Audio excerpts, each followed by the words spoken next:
guys, what's up? It's Joe Ready from Ready's Rides. We're here at Jacobs Mitsubishi in super sunny Newport Richey, Florida, and guess what? I have that smaller size crossover SUV from Mitsubishi, and it has some changes. This is it. This is an updated, upgraded 2023 Mitsubishi Eclipse Cross. But before we get into this smaller size SUV, let's talk about what's going on here. Mitsubishi, that iconic Japanese brand that really had their heyday from the 80s, 90s, and into the early 2000s. Cars like the Mitsubishi 3000 GT VR4, the Galant VR4, of course, the Lancer Evolution series, and then on top of that, a car that actually shares the name off of this vehicle, the iconic Eclipse. Now, things have changed recently for Mitsubishi, and they have basically killed off all those top enthusiast cars. But what they still have are SUVs, crossover SUVs, and still that small, tiny Mitsubishi Mirage. Now, in this compact crossover SUV segment, there's a lot of hot competition. What I want to find out is the Eclipse Cross bringing enough value to go up against, say, one of the big dogs, the Toyota RAV4? So let's go ahead, let's dive into our Eclipse Cross and see if we can find out. Right off the bat, the styling. Something unique for sure. You're not going to confuse a Mitsubishi SUV with any of the other brands. Starting at the front end of the business, you can see how they tweaked the front fascia and the lighting. So we have these very long, almost like a big pointy arrow of LED daytime running lamp.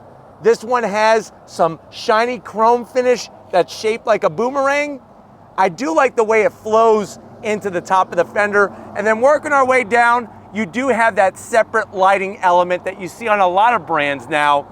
LED projector beam headlight, and then a little bit of shiny chrome finish on the interior. Everything else is going to be body painted, which is a nice touch. Now, when we come across the grille, this is another area where we see some changes.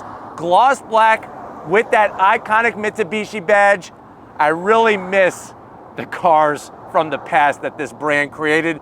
You do get a forward-facing camera, which is a nice touch, and then that body color that goes across the center. I'm glad that they did not just do gloss black the whole thing. You do have functionality on the bottom portion. I am gonna zonk though, or have to zonk, these little fake vent things. This they should get rid of. And I also would like to see some fog lamps. Maybe they could have put some nice LED fog lamps in that area. And then the last touch is that simulated skid plate. And it's interesting how they decided, instead of using silver or a flat gray like you see on a lot of brands, you actually have it painted on all three parts. Now, when we get up onto that low slung hood, everything kind of just curves nicely towards the mirrors, super slick. And what's nice is from driving behind the wheel of this vehicle, these little peaks are gonna give you a nice visual reference point for when you're parking. Now, when we come around the bend, what are we working with wheel and tire setup? What you're gonna find are these 18-inch wheels, new for 2023. You do have the machined aluminum, the gloss black all the way around. And if you're wondering, well, Joe, what's the size of this? 225 on the width, 55 series sidewall. It is front wheel drive. The zonk that I have is not the wheel. I think the wheel looks fine. I wish they would have painted around the fender treatment. So you do have flat black. The good news is it's not like a Mazda where it goes too high. But I think so far from the front and the wheels, I'm going the decision of RAV4. Now, as we come down the side of the vehicle, you do get color matched on the mirror caps. We got LED turn signals built in, and then you have shiny bright chrome top and bottom. Kind of goes nicely with the chrome treatments at the front. Color matched on the door handles. And then you'll notice it's interesting how they decided to go flat black around the fender treatment, but then they went color matched all across the bottom. Wouldn't it have been better just to spray a little bit more paint and make it all look unison? Let me know what you think down in that comment section. Obviously, it's a hot Florida day. Excuse all the sweat. And we're right next to a busy road here at Jacobs Mitsubishi, so please excuse the noise. But the show must go on, right? Working our way back, I do like the way they do this indentation. It actually starts up by the front door, all the way up here, and then it just comes all the way at an angle into the rear taillight. So that's a nice little style, kind of gives it a flared fender look. Coming around back, what do we got? First of all, I got sweat in my eyes, that's for sure. Second of all, very aggressive rear spoiler. I mean, that's something that definitely is gonna stand out from a RAV4. We do have that SAWC, what does it stand for? Super all-wheel drive control. So you can have front-wheel drive. Ours, thankfully, has the all-wheel drive. And then the back portion, if they would get rid of this wiper, it would actually look pretty slick. You have I wanna say a hatch-mounted second spoiler. So we got the roof spoiler, and then you got a hatch spoiler that gives a little kick up. You then have, of course, the Mitsubishi badge, which is sunken into the actual rear hatch area. Eclipse Cross, this is an SEL trim, and then working our way all the way down, a little bit of gloss black, and then they finished it off just like the front with the body color across the bottom. I would have liked to have seen some exhaust. I think that would just give it a nice little extra sporty look. You do get them on the RAV4, but why don't we go ahead, let's pop the hood on our Eclipse Cross and see what's powering it. All right, guys, we got the hood popped. You do have a prop rod. The good news is it's all the way to the driver's side. Underneath the hood, kind of crazy.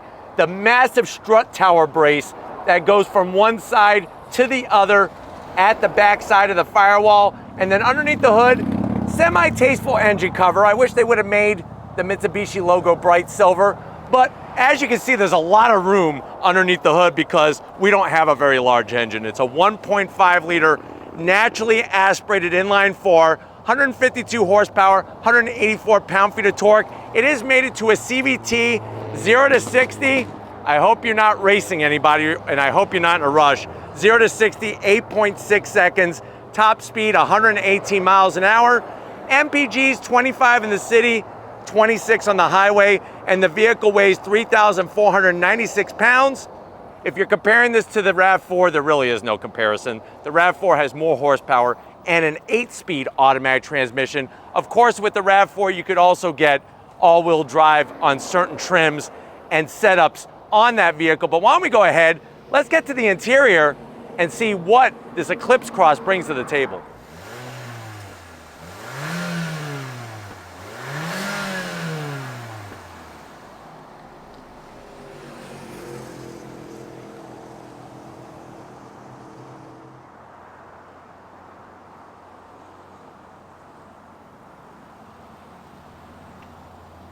All right, guys, we're inside this Mitsubishi Eclipse Cross. I was kind of hoping for a regular Eclipse, like maybe a 92 GSR or something like that, but this is where we're at for model year 2023. I know you're saying to yourself, well, Joe, you know, I remember the good old Mitsubishi days. My grandpappy, he had a Montero, and that thing lasted for hundreds of thousands of miles. He actually drove it through a house, and it still ran. I'm kind of thinking of maybe buying a Mitsubishi product. How much is this one? So this one being an SEL with that super all-wheel drive system that they have, the SAWC. How much is this one? This comes in at an MSRP of $31,000. Let's see what you get for the money to the door panels. Now the good news is you're getting soft touch material up top. There's a little bit of gloss black, but you shouldn't really be putting your fingerprints on it. Some flat silver on the door handle. What seems out of place is the faux carbon fiber. So I am gonna have to zonk that around the switch gear. Nice contrast stitching on the armrest.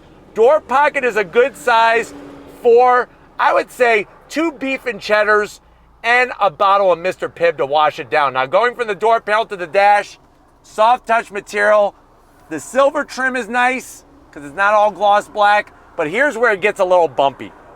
You have an old operating system and just a total older setup in here.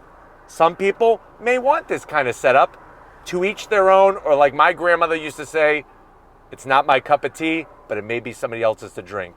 But anyways, we got the larger 8-inch infotainment system. The great news is it's an actual touchscreen. You got TomTom. So if you are still on MySpace and you're friends with Tom, this is the TomTom navigation system.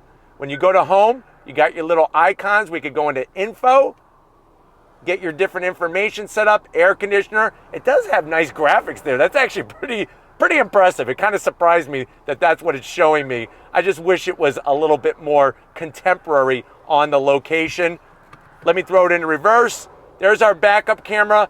Low resolution. You can see the busy road that we're having to deal with here on Rady's Rides today. But hey, like I said, the show must go on. We got 360.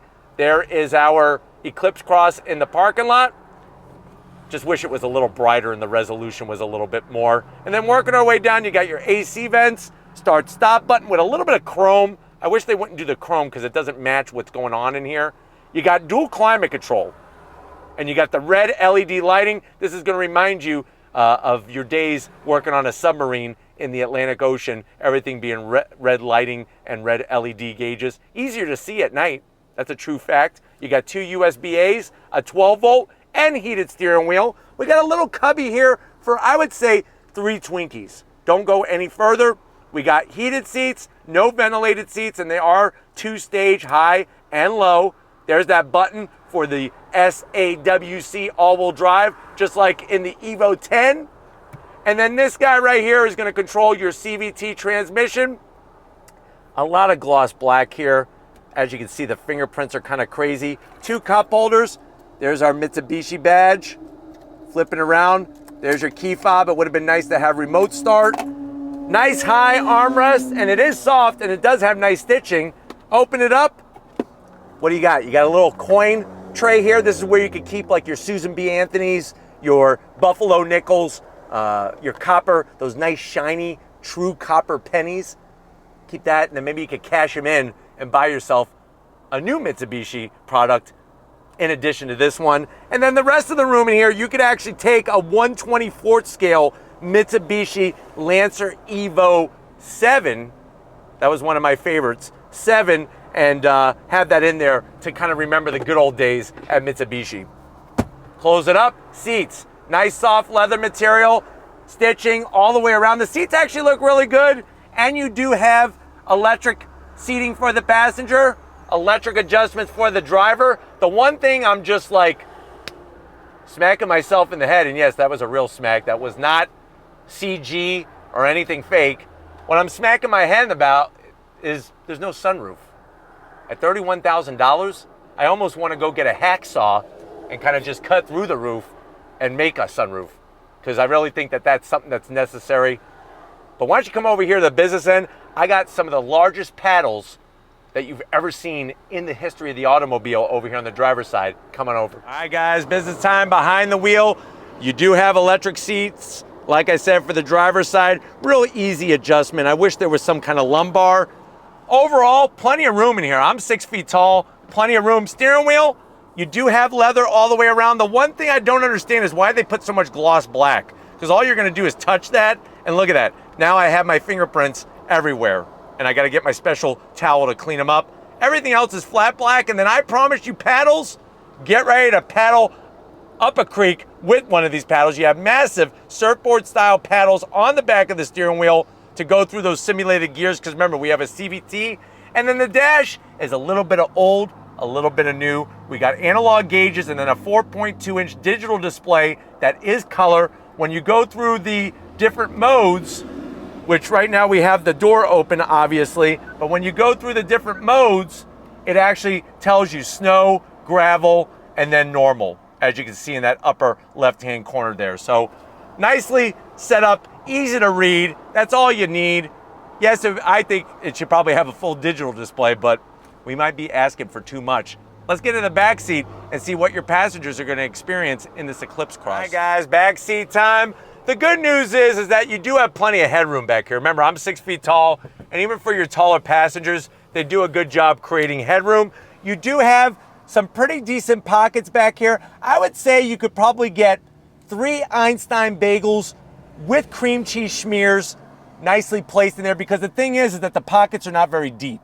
So don't go like Jimmy John's foot long, because that's going to stick out and maybe fall out, and then you step on your sandwich, and who wants to do that? Get the Einstein bagels, nice thick schmear. Tell them Joe Rady sent you. Anyways, back of the center console, not much going on. No AC vents. They do give you a 12 volt, but that to me in the model year 2023 is a little ridiculous. That means you're going to have to go to Target, go to Walmart, go on Amazon, get yourself a USB adapter for that. But like I was saying, room-wise, it's pretty impressive. Seats, they're soft and comfy. And then you do have this unique shaped armrest that is soft, and 2 cup holders, which are good. But why don't we go ahead, let's check out the cargo area and see how much stuff we could put in this Eclipse Cross. All right, guys, cargo time, real simple. Right under the E for enter, you're gonna hit the button, but the challenge is you're gonna have to use some of that arm strength. The good news is it's not very heavy, so you lift it right up. It would have been nice to have electric assist. I'm gonna zonk that, but the great news is you're greeted to a ton of room. You're actually looking at 23 cubic feet of space with the seats up. I like the way they have the nooks on both sides for a couple boxes of Twinkies. Literally, you could put a couple boxes of Twinkies in here. We got the Mitsubishi Motors cargo mat that's worth an extra 5 horsepower. You lift this up, what's underneath? You do have a spare, which is good. And then, of course, you can fold down the seats. Real simple, you just lift up and then you push. And then I'm gonna come to this side, you're gonna lift up, and then you're gonna push. And then now you have the seats down. They don't, fold down totally flat, but the good news is now you're just maximizing that space that you already started with. But you know what? We need to find out how this Eclipse Cross drives. So if you're ready, I'm ready. Let's take it for a little spin. All right, guys, we're inside this 2023 Mitsubishi Eclipse Cross. What's nice is that even though the interior is on the dated side, especially with the way everything is mounted in the center, it is very easy to get to, especially the AC controls and that infotainment screen. What else is nice is that it actually is pretty quiet in here for the most part, and you're gonna have that great all-wheel drive system. And remember, Mitsubishi has done a lot of work with all-wheel drive systems going back through their heydays in the World Rally Championship. Seats are really comfy, especially the lower portion for people that have longer legs. I do like the leather on the top of the steering wheel. I don't like the gloss black. And I don't know why they did faux carbon fiber behind the infotainment system. Kind of like a hodgepodge of different design elements and different textures in here, which is a little different and a little weird, to be honest with you. I guess the biggest thing that I have still the hardest time with is that they use that name Eclipse. And yes, I know this is an Eclipse Cross, but Mitsubishi Eclipse was a very special car, especially the first 2 generations. 3rd generation, I could do without, but the 1st and 2nd really were a special car to me growing up. And then a sunroof would be really nice in here at this price point. Hey guys, pulling away from the light. I think for a city vehicle, you have ample, acceleration. It would be nice if this was accelerating 0 to 60 in about 7. I'd give it 7.5 seconds. I would be happy with that. But visibility at the windshield is real nice. Like I was mentioning, those 2 higher peaks on the corners of the hood give you some great visual reference points. Out the back, plenty of visibility, and the side mirrors work great as well. And then on top of that, you're getting all the safety features, right? You're getting the blind spot monitoring, the lane keep assist, emergency brake assist, and those are things that are important when it comes to safety of you and your passengers.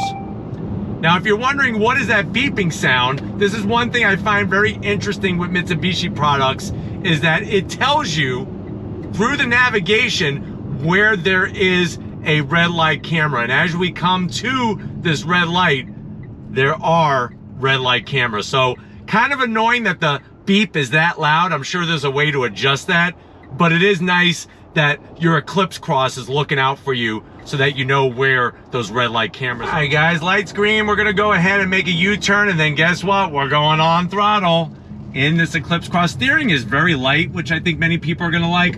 On throttle, here we go.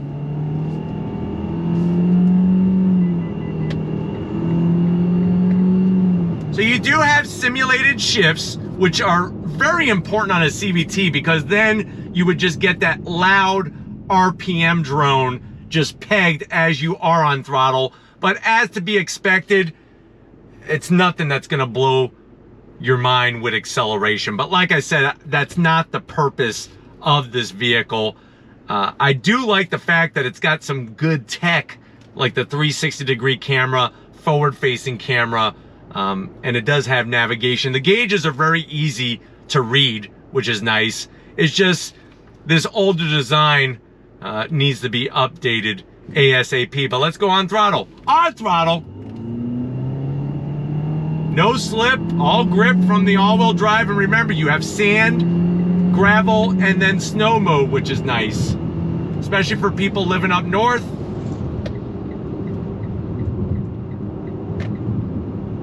But overall, you know, it's nice to have variety. I'm all about variety, but I really think that taking your money and going Toyota or Honda or Mazda or really any of the other brands might be the better decision. Obviously, this might be the perfect small size crossover SUV for you, but we're gonna get back to Jacobs Mitsubishi and wrap this one up. So I'll see you in a split second. All right, guys, it's been another hot and heavy day here at Jacobs Mitsubishi. I definitely got to thank Kevin, Joe, the whole crew getting us access to this 2023 Eclipse Cross. Let me know what you think. Has the Eclipse Cross eclipsed the RAV4? You see what I did there? But anyways, would you rather go Eclipse Cross? Do you think it's bringing value for your money? Or are you going to go RAV4? Let me know in that comment section. But until we meet another day in another sweaty part of the world, if you're new to the channel and you're on your way out, hit that subscribe button. I promise you it's worthwhile. Come back for more. If you are a subscriber, thank you for being part of the Ladies Rides family. Obviously, we got to thank the man behind the lens. They call him Tripod. I just call him Stephen Flood of Stephen Flood Photography. Check him out on Instagram. Show him some love in the comment section. And just like always, guys, I'll see you on the next ride.